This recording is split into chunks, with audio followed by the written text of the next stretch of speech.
बीते 3 महीनों में रूसी धरती पर 2 बड़े आतंकी हमले हो चुके हैं। पहला हमला 22 मार्च को रूस की राजधानी मॉस्को के क्रॉकस मॉल में हुआ और इस बार आतंकियों ने पश्चिमी और दक्षिणी रूस के उन इलाकों में अटैक किया है जहां रूस विरोधी गुटों का दबदबा है, जहां रूस से आजादी की मांग दशकों से उठती रही है। ऐसे में ये आशंका जताई जा रही है कि दागिस्तान और सोची में हुए टेरर अटैक के पीछे नेटो और यूक्रेन का हाथ हो सकता है। दावा तो यहां तक किया जा रहा है कि इस हमले के जरिए रूसी विघटन का ब्लूप्रिंट तैयार किया जा रहा है। आखिर क्या है बाइडेन का दागिस्तान रूट? क्या 33 साल बाद फिर टुकड़े टुकड़े होगा रूस?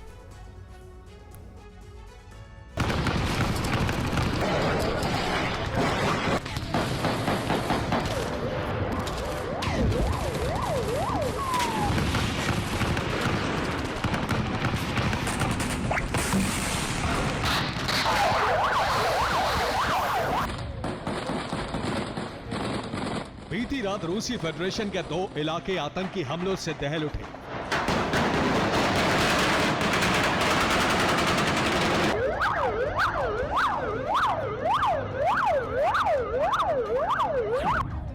पहला हमला दागिस्तान में हुआ, जहां आतंकियों ने 2 चर्च, एक सिनेगॉग यानी यहूदी मंदिर और पुलिस पोस्ट को निशाना बनाया।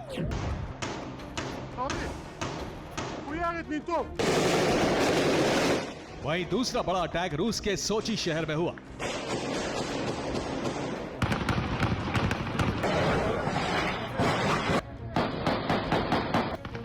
इस टेरर अटैक के बाद क्रेमलिन में खलबली मच गई, क्योंकि हथियारों से लैस दहशतगर्दों ने रूसी फेडरेशन के 2 अलग अलग क्षेत्रों में आतंकी वारदात को अंजाम दिया।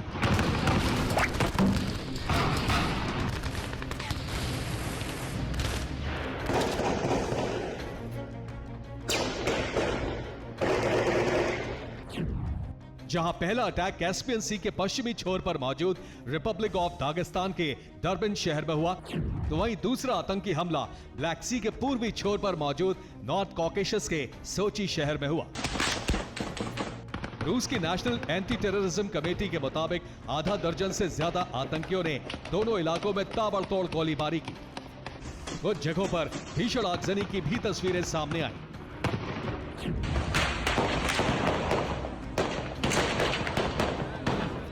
गौर करने वाली बात यह है कि दागिस्तान और सोची में हुआ हमला रूस में इस साल का दूसरा बड़ा आतंकी हमला है।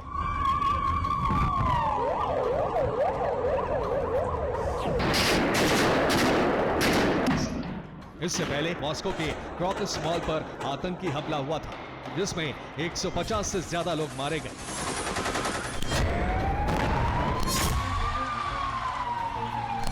हालांकि क्रॉकस मॉल पर हमले की जिम्मेदारी ISIS के संगठन ने ली थी, लेकिन बड़ा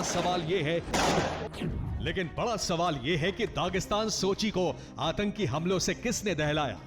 रूसी धरती पर सेकेंड टेरर अटैक की साजिश किसने रची? दागिस्तान सोची में नरसंहार का प्लान किसने तैयार किया? इन आतंकी हमलों की जांच रूसी एजेंसियां कर रही हैं। फिलहाल टेरर अटैक को किसने अंजाम दिया, क्यों दिया, इससे जुड़ी कोई भी जानकारी सामने नहीं आई है।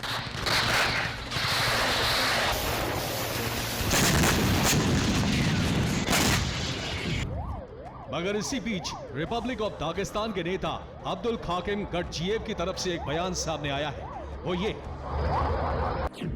इस आतंकी हमले को पूरी प्लानिंग के साथ अंजाम दिया गया है और मेरा मानना है कि इस आतंकी हमले में किसी न किसी तरह से यूक्रेन और नेटो देशों की खुफिया एजेंसियों और उनसे जुड़े लोगों का हाथ है।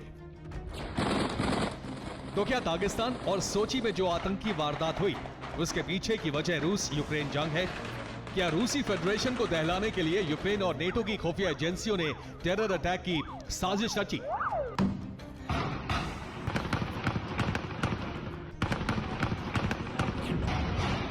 या फिर इन इलाकों में मौजूद रूसी विद्रोहियों की मदद से आतंकी हमले को अंजाम दिया गया?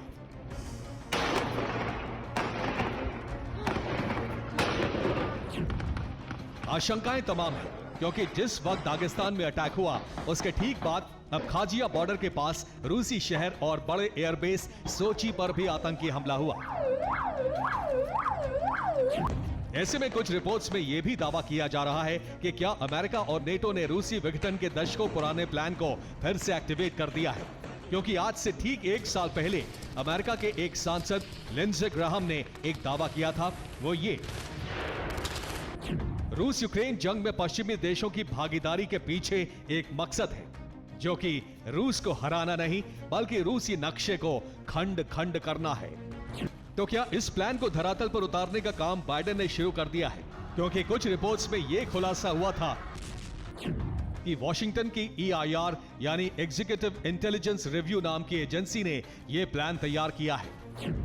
रूस के भीतर अलग अलग नस्लीय समुदायों से सशस्त्र विद्रोह कराए जाने का प्लान है। पुतिन विरोधियों को आंदोलन और खूनी क्रांति के लिए भड़काया जाएगा। 2023 से रूस में पुतिन विरोधी अभियानों में तेजी आई है। रूस से निर्वासित लोगों और प्रतिपक्ष के लोगों के जरिए विद्रोह कराने का प्लान है। आपको बता दें कि अमेरिका ने रूस के ऐसे 11 इलाके तैयार किए हैं जहां रशियन फेडरेशन के खिलाफ आवाज उठती रही है। इनमें से बड़े क्षेत्र कौन से हैं, ये जानिए।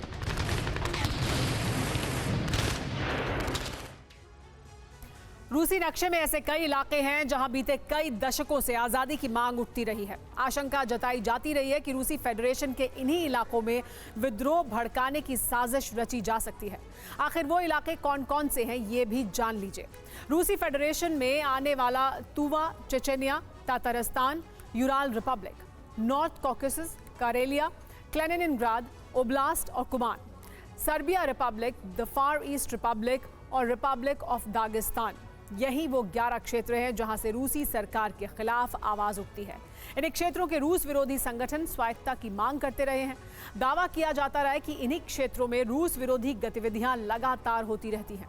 इन इलाकों में रूसी विद्रोही गुटों का भी दबदबा है।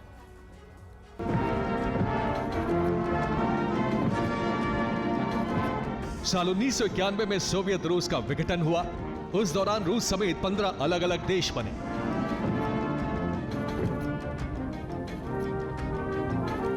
आपको बता दें कि USSR के टूटने में अमेरिका की अहम भागीदारी थी।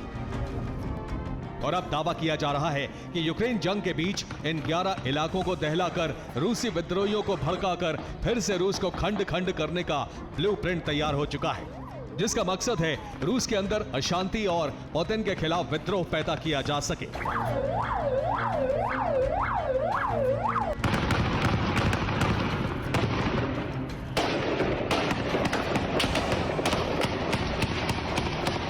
अब यह देखना होगा कि बीते 3 महीनों में 2 आतंकी हमलों से दहल चुका रूस अब क्या करेगा। रूसी प्रेसिडेंट पुतिन क्या बड़ा कदम उठाएंगे, क्योंकि एक तरफ पुतिन का प्लान फिर से सोवियत रूस के सपने को साकार करना है, तो वहीं नेटो और अमेरिका रूस करने के लिए, उसे टुकड़ों में बांटने के लिए तमाम तरह के हथकंडे अपना रहे हैं।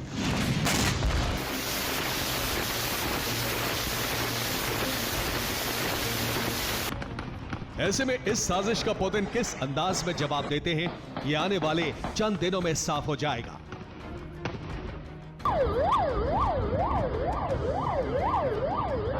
Bureau report, TV9 Bharatvarsh.